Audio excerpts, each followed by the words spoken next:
अस्सलाम वालेकुम। अच्छा, तो लास्ट वीडियो में हमने ये देखा था कि आप अपने स्टोर को जब फर्स्ट टाइम क्रिएट करते हैं तो आपके सामने क्या क्या ऑप्शंस आती हैं।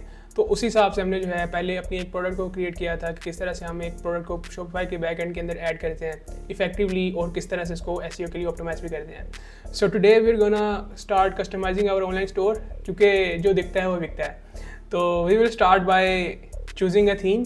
तो उसके लिए हम सबसे पहले यहाँ पे आ जाएंगे ऑनलाइन स्टोर के अंदर। अब शॉपिफाई के अंदर काफ़ी ज़्यादा पेड थीम्स भी होती हैं और फ्री थीम्स भी होती हैं, लेकिन as a beginner I would suggest कि आप फ्री से स्टार्ट करें और जैसे जैसे आपका एक्सपीरियंस लेवल ज़्यादा होता जाए और आपको लगे कि हाँ यार मुझे अब ज़्यादा फीचर्स चाहिए, then move towards a paid theme. और हम पेड थीम के ऊपर भी बात करेंगे कि मेरी फेवरेट पेड थीम कौन सी है और उसके क्या क्या फीचर्स हैं। अभी हम यहाँ से फ्री थीम को एक चूज़ करेंगे और फ्री के लिए मेरी जो बेस्ट है और मेरा ख्याल है ये तकरीबन तमाम शॉपिफाई कम्युनिटी की बेस्ट है, वो है ये डॉन थीम। तो हम डॉन थीम को यूज़ करेंगे और यहाँ से हम इसके ऊपर ऐड को क्लिक करेंगे। तो यहाँ पे आ चुका है कि जी डॉन थीम एडिट हो चुकी है। अब यहाँ से हम कस्टमाइज भी कर सकते हैं और पब्लिश भी कर सकते हैं। अभी तक हमारे स्टोर के अंदर कोई थीम नहीं है तो हम सबसे पहले इसको पब्लिश कर देते हैं।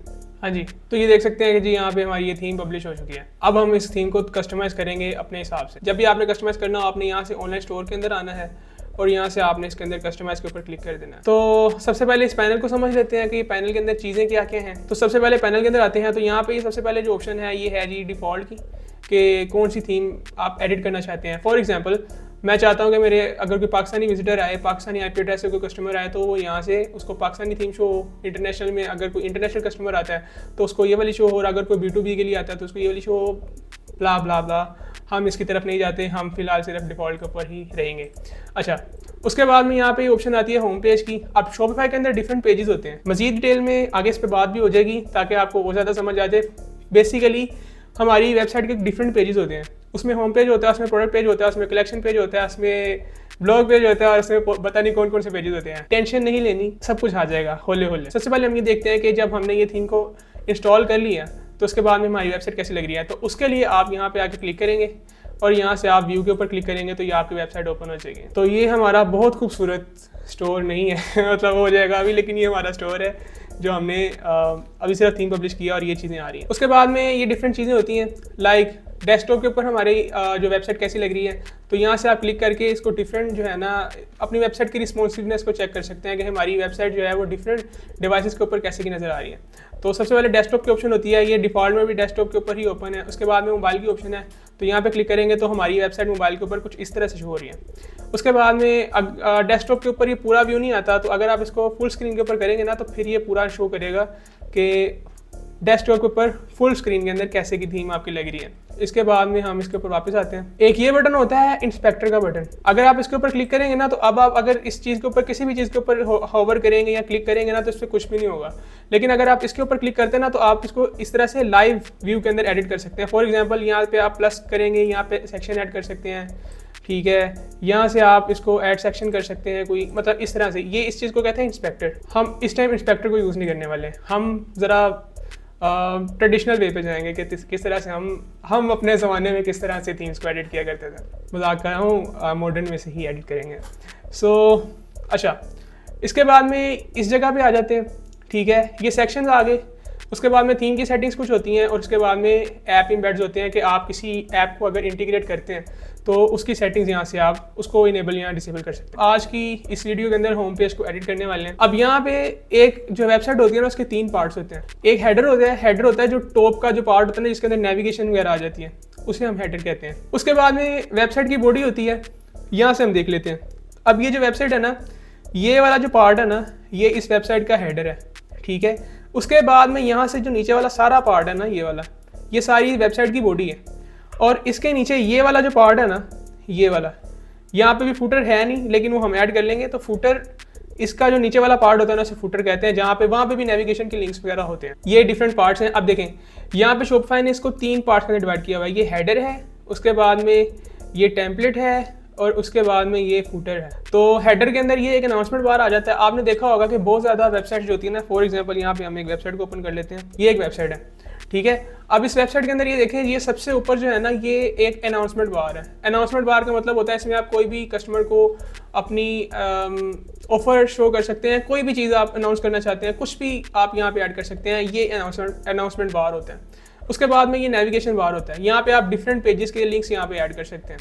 उसके बाद में ये यहाँ पे एक स्लाइडर लगा हुआ है, यहाँ पे ये कैटेगरी का है, यहाँ पे भी एक ये हीरो इमेज लगी हुई है, और यहाँ पे ये वाली चीज़ की मैं बात कर रहा था, ये जो है इसे हम फूटर एरिया कहते हैं। इसमें भी ये नेविगेशन लिंक्स हैं, एड्रेस है और इस तरह की चीज़ें हैं, और ये चैट बटन है। ये भी हम बाद में देखेंगे कि इसको किस तरह से हम ऐड कर सकते हैं। सबसे पहले हम आ जाते हैं अनाउंसमेंट बार में। अब यहाँ पे हम कोई चीज़ अगर अपनी करना चाहें तो यहाँ पे अनाउंसमेंट बार पे आ जाते हैं, और यहाँ पे हम इसको ऐड कर सकते हैं कुछ भी चीज़ को। वेलकम टू आवर स्टोर लिखा हुआ है, हम यहाँ पे कर देते हैं। ये अनाउंसमेंट आ गया। उसके बाद में यहाँ पे आप एक और बार भी ऐड कर सकते हैं अनाउंसमेंट बार के साथ, जो कि हम नहीं करने वाले। फॉर एग्जांपल यहाँ पे हम एक और ऐड कर देते हैं जी के, तो यहाँ पे एक और चीज़ ऐड होगी। अब यहाँ से अगर कोई यूज़र क्लिक करेगा विजिटर, तो उसको ये वाला भी अनाउंसमेंट शो हो जाएगी, जो कि हम यूज़ नहीं करते। तो हम एक ही हमेशा अनाउंसमेंट बार यूज़ करते हैं। ये बातें मैं एंड में बताऊँगा कि हम वेबसाइट के अंदर बेस्ट प्रैक्टिसेस क्या होती हैं जिसको हमें फॉलो करना चाहिए ताकि यूज़र का एक्सपीरियंस बेहतर हो। बेसिकली हमारी वेबसाइट का मकसद भी यही होता है कि यूज़र का एक्सपीरियंस बेस्ट हो, ताकि उसको ईजीली जो है ना स्टोर के अंदर कोई भी चीज़ अगर वो परचेज करना चाहता है तो उसमें कोई डिफिकल्टी ना हो। हमने अनाउंसमेंट बार कंप्लीट कर लिया। अब हम आते हैं हेडर के अंदर। हेडर के ऊपर क्लिक करेंगे तो यहाँ से ऑप्शंस जो हैं वो ओपन हो जाएंगी। अब यहाँ पे यहाँ से आप जिस भी चीज़ को क्लिक करेंगे ना, तो उसकी जो आगे फर्दर ऑप्शंस है ना जिससे आप कस्टमाइज़ कर सकते हैं, वो आपकी राइट साइड पे आ जाएंगे। तो फॉर एग्जांपल मैं अगर यहाँ पे इमेज बैनर के ऊपर क्लिक करूँगा तो ये उसकी फर्दर जो ऑप्शंस है ना वो यहाँ पे आ जाएंगी। इससे ये होता है कि एडिटिंग करने में आसानी होती है। तो यहाँ से हम हेडर के ऊपर क्लिक करते हैं। हेडर के ऊपर क्लिक करने से ये जो है सबसे पहले तो डेस्कटॉप लोगो की पोजीशन कौन सी आएगी, ये हमारा लोगो है, ये हमारे मेन्यूज़ हैं, और ये हमारा सर्च बार है, और ये हमारा कार्ड का बटन है। तो अगर मैं चाहता हूँ कि इसको ये सेंटर में आ जाए, तो हम इसको टॉप सेंटर कर देते हैं, तो ये आप सेंटर में आ जाएगा। ठीक है। अब इसको अगर मैं मिडिल सेंटर करना चाहूँ तो ये दरमियान में आ जाएगा, मतलब इन चीज़ों के दरमियान में आ जाएगा। तो ये चीज़ें आप कर सकते हैं। उसके बाद में आप यहाँ से मेन्यू सेलेक्ट कर सकते हैं। फॉर एग्जांपल यहाँ पे होम है, कैटलॉग है, कॉन्टैक्ट है। आप मेन्यू किस तरह से क्रिएट करते हैं वो हम आगे देखेंगे। बस यहाँ से इतना याद रखें कि हम मेन्यू को चेंज कर सकते हैं। यहाँ पे मेन्यूज़ के अंदर डिफरेंट ऑप्शंस होती हैं, जिसमें ड्रॉप डाउन मेन्यू होता है, मेगा मेन्यू होता है और ड्रॉअर होता है। हम इसमें ड्रॉप डाउन को ही यूज़ करेंगे। ठीक है। अब ये चीज़ें क्या होती हैं, क्योंकि अभी अब तक हमने मेन्यू को क्रिएट नहीं किया हुआ, तो हम इसलिए इसको अभी फ़िलहाल के लिए स्किप कर रहे हैं। अब यहाँ पे एक चीज़ होती है स्टिकी मेन्यू, स्टिकी हेडर। ये मेन्यू है, हेडर है। अगर मैं इसको नीचे कर रहा हूँ तो ये गायब हो जाएगा, जबकि अगर मैं इसको करूँगा ना ऑलवेज के ऊपर, तो ये मैं जब नीचे भी कर रहा हूँ ना तो मेन्यू ऊपर ही नज़र आता रहेगा। लेकिन इसमें जो बेस्ट प्रैक्टिस ये है कि आप इसको ऑन स्क्रॉल अप करें कि अगर यूज़र नीचे कर रहा है ना तो वो गायब हो जाए, ताकि ज़रा उसको ज़्यादा कंटेंट डिस्प्ले हो सके, और जैसे ही वो वापस थोड़ा सा भी ऊपर करे ना तो इसको मेन्यू शो हो जाए। अच्छा जी, तो ये चीज़ कर सकते हैं। उसके बाद में जी कलर स्कीम है, तो आपने अपनी वेबसाइट की क्या कलर थीम रखी है तो वो भी आप यहाँ से सिलेक्ट कर सकते हैं। हमारी क्योंकि वेबसाइट अभी बेचारी बहुत नहीं है, तो इसलिए हम इस चीज़ को अभी इसके ऊपर फोकस नहीं कर रहे। बट यहाँ से आप अपनी वेबसाइट की कलर थीम्स को चेंज कर सकते हैं।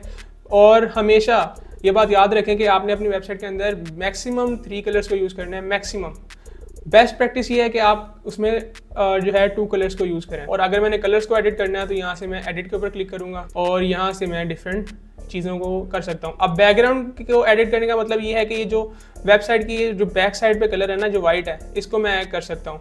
अगर मैं इसकी जगह पे ग्रेडियंट चाहता हूँ, ग्रेडियंट का मतलब होता है कि 2 कलर्स के दरमियान में एक छोटी सी वो चेंज आ रहा होता है, सटल सा, तो वो भी यहाँ से चेंज कर सकता हूँ। अब यहाँ पे ये टेक्स्ट है उसका भी कलर चेंज कर सकता हूँ, बटन्स का कलर भी चेंज कर सकता हूँ, और ये आउटलाइन का भी कलर चेंज कर सकता हूँ, और बटन की अगर कोई शेडो क्रिएट किया तो उसका भी कलर चेंज कर सकता हूँ। उसके बाद में ये कंट्री रीजन सेलेक्टर आ जाता है। तो हम फिलहाल एक ही कंट्री के अंदर जो है स्टोर को बिल्ड कर रहे हैं, मतलब एक ही कंट्री के कस्टमर्स के लिए स्टोर को बिल्ड कर रहे हैं, तो हम इसको डिसेबल कर देंगे। और उसके बाद में लैंग्वेज सेलेक्टर भी हम एक ही लैंग्वेज के अंदर कर रहे हैं फिलहाल, तो हम इसको भी डिसेबल कर देंगे। मोबाइल लोगो पोजीशन का मतलब ये है कि अगर ये मोबाइल में शो हो रही है तो मोबाइल में लोगो आपका किस साइड पर डिस्प्ले होना चाहिए, सेंटर में होना चाहिए या लेफ्ट में होना चाहिए। ये देख रहे हैं, ठीक है, इससे इसकी ओरिएंटेशन चेंज हो रही है। और उसके बाद में स्पेसिंग को चेंज कर सकते हैं। स्पेसिंग के बाद में सेक्शन पैडिंग को चेंज कर सकते हैं। पैडिंग का मतलब ये होता है कि इसके ऊपर नीचे साइडों पे ये जो स्पेस है ना, आप इसको चेंज कर सकते हैं। साइडों पे तो नहीं कर सकते, लेकिन ऊपर नीचे की स्पेस को आप चेंज कर सकते हैं। तो फॉर एग्जांपल यहाँ पे 20 पिक्सल है, अगर मैं यहाँ से इसको 60 कर देता हूँ ना, तो टॉप के ऊपर चेक करें ज़रा स्पेस ज़्यादा आ गई है। तो फिलहाल हम इसको 20 पे कर देते हैं, क्योंकि स्पेसिंग जितनी गंदी होती जाती है ना वेबसाइट की लुक उतनी ही ज़्यादा फारिग होती जाती है। ये आ गया जी हेडर। हेडर के बाद में आ जाती है बॉडी। अब बॉडी के ऊपर जाते हैं। बॉडी के ऊपर सबसे पहले तो हम यहाँ से कोई भी इमेज सेलेक्ट कर सकते हैं। इसके ऊपर क्लिक करेंगे तो यहाँ पे ये इमेज बैनर की फर्दर ऑप्शंस आ जाएंगी। यहाँ से हम ये वाली इमेज ऐड कर लेते हैं और इसको हम सेलेक्ट कर लेते हैं। तो ये इमेज यहाँ पे सेलेक्ट हो जाएगी। अब यहाँ पे हम सेकंड इमेज भी ऐड कर सकते हैं, तो यहाँ पे क्लिक करके यहाँ से हम सेकंड इमेज भी ऐड कर सकते हैं। ये वाली इमेज हमने सेकंड इमेज ऐड कर ली। जब आपने शॉपिफाई के अंदर कोई भी इमेज ऐड करनी है ना, तो आपने उसको मेक श्योर करना है कि वो इस तरह से खूबसूरत लग रही हो। फॉर एग्जांपल ये वेबसाइट मुझे अच्छी लग रही है, तो यहाँ पे जो है ये देखें, इसकी ओरिएंटेशन इस तरह से है कि जब कस्टमर जो है वो डेस्कटॉप के ऊपर ओपन करा ना वेबसाइट को, तो वो सिर्फ यहाँ पे इतने पेज पे आ रही है। जबकि अगर मैं इस पे आऊँ ना, तो क्योंकि इमेज की ओरिएंटेशन उस तरह की है, तो अगर मैं इसके ऊपर क्लिक करूँ ना फुल स्क्रीन के ऊपर, तो ये देखें कितनी ज़्यादा नीचे जा रही है। इस चीज़ से बचने के लिए जब भी आप वेबसाइट के ऊपर कोई भी इमेज अपलोड करते हैं ना, तो आप उससे पहले उसको एडिट कर लेते हैं, उसको क्रॉप कर लेते हैं और सारी इमेजेस का सेम साइज रखना है ताकि उसमें प्रॉब्लम ना हो बाद में। इसके बाद में आ जाते हैं जी इमेज ओवरले के ऊपर। तो अगर आप इमेज के ऊपर कोई ओवरले ऐड करना चाहते हैं, फॉर एग्जांपल इस टाइम इसके ऊपर एक ब्लैक सा कलर की ओवरले है, अगर मैं इसको 0 पे करता हूँ ना, फिर आपको नज़र आएगा। अभी आप देख रहे हैं ये ज़रा वाइट सी है, अगर मैं इसको ऐड करता हूँ ना, ज़्यादा करता हूँ, तो ये इसके ऊपर ये ब्लैक सी एक ओवरले सी आ रही है, एक समझ लें कलर सा आ गया इसके ऊपर। तो आप इस चीज़ को यहाँ से एडिट कर सकते हैं। उसके बाद में जी desktop content position bottom centre. अच्छा, अब ये इस टाइम डेस्कटॉप के ऊपर है, तो ये कंटेंट है इसका, ये ब्राउज और शो ऑल का। अब यहाँ पे इसको किया हुआ बॉटम सेंटर पे, अगर मैं इसको टॉप सेंटर पे कर देता हूँ तो ये ऊपर आ जाएगा।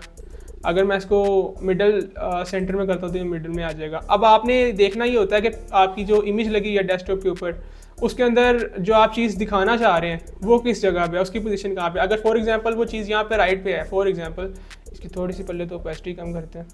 अच्छा, अब ये चीज़ मैं अगर इसके ऊपर फोकस करना चाह रहा हूँ, तो मैं ये कर सकता हूँ कि मैं इस टेक्स्ट को जो है लेफ्ट साइड पे ले जाऊँ। तो मैं यहाँ से इसको मिडल लेफ्ट के अंदर कर देता हूँ, तो ये यहाँ पे आ गया। डेस्कटॉप कंटेंट अलाइनमेंट, इसको हम लेफ़्ट भी कर सकते हैं और सेंटर भी कर सकते हैं और राइट भी कर सकते हैं। बेसिकली ये इस चीज़ को आप अलाइन कर सकते हैं बेहतर इस तरीके से। उसके बाद में कलर स्कीम को सिलेक्ट कर सकते हैं। फॉर एग्जांपल इसका इस टाइम वाइट कलर है, तो मैं इसको अगर एडिट करता हूँ तो यहाँ पे हम इस टेक्स्ट के कलर को चेंज कर सकते हैं।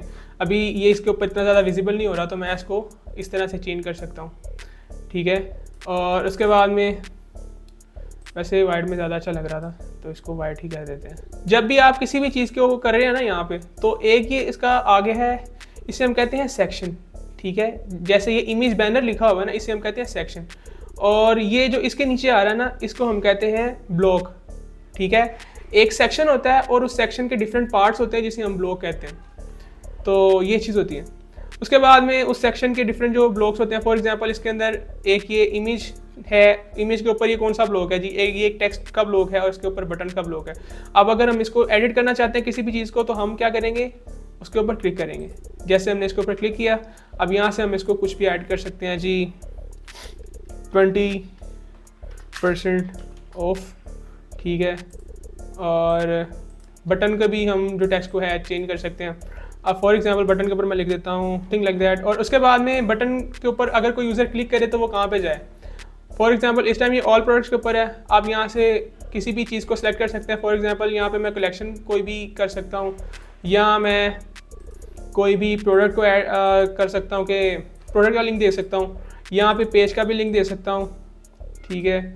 और यहाँ पे किसी भी चीज़ का लिंक दे सकता हूँ, यहाँ से मैं पेज को भी कर सकता हूँ, या फिर यहाँ पे मैं इसको डायरेक्टली कोई लिंक ऐड कर सकता हूँ। फॉर एग्जांपल इस तरह से मैं कोई भी लिंक दे सकता हूँ। यहाँ पे देखें बटन की शेप को चेंज कर सकते हैं। फॉर एग्जांपल अब ये आउटलाइन के अंदर है कि ये जो इसके ऊपर ये बॉर्डर सा नज़र आ रहा है उसकी आउटलाइन के अंदर, तो हम इसकी शेप को चेंज कर सकते हैं। हम इसको अगर कर देंगे तो ये सॉलिड के अंदर आ जाएगा। इसको क्लिक करके करेंगे तो ये यहाँ पे नीचे वाले पार्ट में आ जाते हैं। तो यहाँ पे अभी ये फीचर्ड प्रोडक्ट है, तो फीचर्ड प्रोडक्ट के अंदर हम जो है यहाँ पे कोई किसी भी कलेक्शन को शो कर सकते हैं। किसी भी कलेक्शन का फिलहाल आप ये समझिए कि collection is a group of products. मतलब आपकी वेबसाइट के अंदर फॉर एग्जांपल 10 प्रोडक्ट्स हैं, तो आपकी 10 प्रोडक्ट्स जो हैं वो अलग-अलग कैटेगरीज में फॉल करती हैं। फॉर एग्जांपल 3 जो हैं वो मेन ब्यूटी के अंदर हैं, और 3 जो हैं वो वीमेन के अंदर हैं, और जो है 4 प्रोडक्ट्स जो हैं वो बच्चों की कैटेगरी में फॉल करती हैं। तो आप इन तीनों के अलग-अलग ग्रुप्स बना लेते हैं, मतलब कि तीनों की अलग-अलग आप कलेक्शन बना लेते हैं। शॉपिफाई के अंदर उन ग्रुप्स को, उन कैटेगरीज को आप कलेक्शन कहते हैं। अब यहाँ पे फीचर्ड कलेक्शन है। फीचर्ड कलेक्शन का मतलब है कि आप इसमें किसी भी कलेक्शन को ऐड कर सकते हैं। तो यहाँ पे आप इसका नेम चेंज कर सकते हैं। फॉर एग्जाम्पल मैं कहता हूँ जी, ठीक है, इसको आप साइज़ को बड़ा छोटा कर सकते हैं यहाँ से। इसके बाद में इसकी डिस्क्रिप्शन ऐड कर सकते हैं, और डिफरेंट ऑप्शंस हैं जो कि सेल्फ एक्सप्लेनेटरी हैं, तो इसमें कोई टेंशन लेने वाली बात नहीं है। अब यहाँ पे जो मेन चीज़ देखने वाली है वो ये है कि यहाँ पे आप इस कलेक्शन को शो करवाना चाहते हैं, वो आप यहाँ पे आके कलेक्शन के ऊपर देखेंगे ना, तो यहाँ पे चेंज की ऑप्शन आएगी।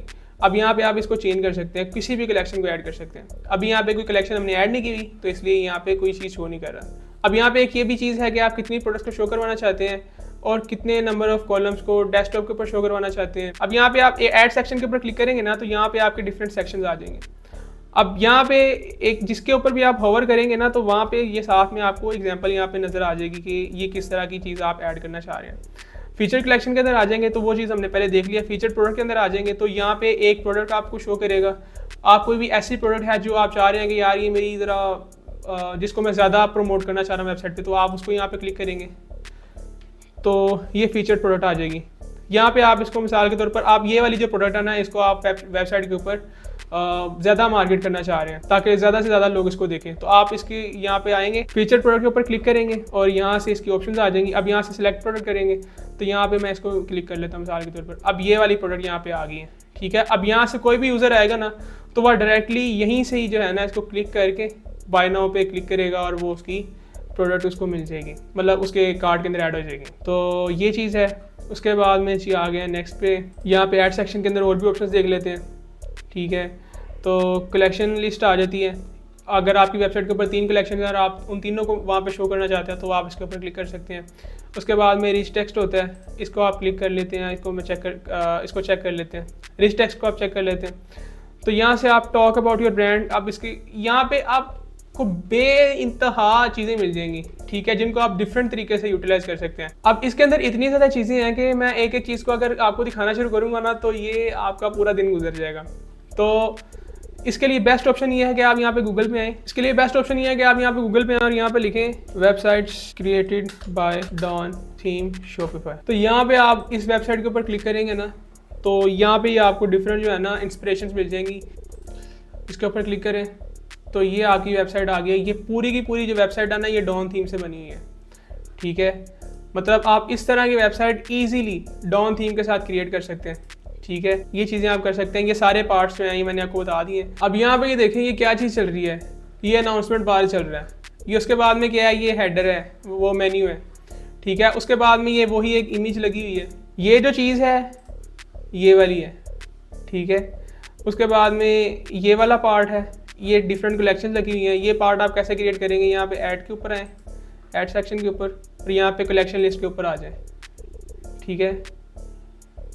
ये चीज़ है, ये वाला जो पार्ट है ना बिल्कुल ये है, ठीक है। इसमें इमेजेस लगी हुई हैं और इसमें ये बटन लगे हुए हैं। उसके बाद में ये नीचे आ गया फुटर अभी तक हमने क्रिएट करना नहीं सीखा, उसकी डिफरेंट वजह है क्योंकि अभी तक हमने फुटर का मेन्यू क्रिएट नहीं किया। अब आप जितना भी चाहें ना इसको कस्टमाइज कर सकते हैं और अपनी वेबसाइट एक बेहतरीन वेबसाइट क्रिएट कर सकते हैं।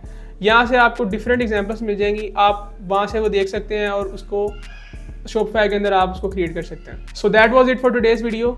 अभी हमने होम पेज को चेक किया है, अब इसके बाद में हम प्रोडक्ट पेज के ऊपर डिफरेंट चीज़ें चेक करेंगे। अभी मैं सिर्फ बेसिकली आपको ये चीज़ें दिखा रहा हूँ कि आप शॉपिफाई के अंदर डिफरेंट चीज़ों को किस तरह से ऐड कर सकते हैं और उनको कस्टमाइज़ किस तरह से कर सकते हैं। बेसिकली चीज़ों को जो है सिर्फ ऐड और जो है रिमूव करना ही काम नहीं होता, आपने बेस्ट प्रैक्टिसेस को देखना होता है कि यार अगर मैं इस चीज़ को करूँगा तो उसके कितने ज़्यादा यूज़र्स जो है ना वो उनके परचेजिंग के जो चांसेस हैं वो ज़्यादा बढ़ जाएंगे। ये जो चीज़ होती है ना, ये एक आम वेब डेवलपर को और एक जो है एक सीनियर और एक एक्सपीरियंस वेब डेवलपर को आपस में डिफरेंशिएट करती है। तो ये चीज़ें हैं, इसके ऊपर हम एक सेपरेटली वीडियो बना देंगे ताकि आपको पता चल जाए कि भाई किस तरह से मैंने एक बेहतरीन वेबसाइट क्रिएट करनी है। क्योंकि कल को अगर आपने किसी क्लाइंट को भी पिच करना है ना, तो आप उसको ये चीज़ अपने जो है सेलिंग प्रोपोजिशन के तौर पर कह सकते हैं कि भाई मैं ऐसी वेबसाइट बनाता हूँ जिसका कन्वर्जन रेट इतने % है। अब ब्रीफली मैं आपको कन्वर्जन रेट का बता देता हूँ कि कन्वर्जन रेट का मतलब ये है कि अगर मेरी वेबसाइट के ऊपर 100 यूज़र्स आते हैं तो उसमें से कितने यूज़र्स ने चीज़ को बाय कर लिया। अब जो बेहतरीन कन्वर्जन रेट माना जाता है वो अबव 3 माना जाता है, लेकिन ये चीज़ वेरी करती है आपकी वेबसाइट के ऊपर, आपकी प्रोडक्ट की प्राइस के ऊपर। आप अगर एक अच्छी वेबसाइट बनाते हैं और आपकी वेबसाइट्स का कन्वर्जन रेट 5% है या 4% है, आप कल को कस्टमर को कह सकते हो कि यार that was it for today's video. बाकी हम इंशाल्लाह नेक्स्ट वीडियो के अंदर बात करते हैं क्योंकि अभी बहुत कुछ सीखने को है। सो मिलते हैं आपसे नेक्स्ट वीडियो में, तब तक के लिए अल्लाह हाफ़िज़।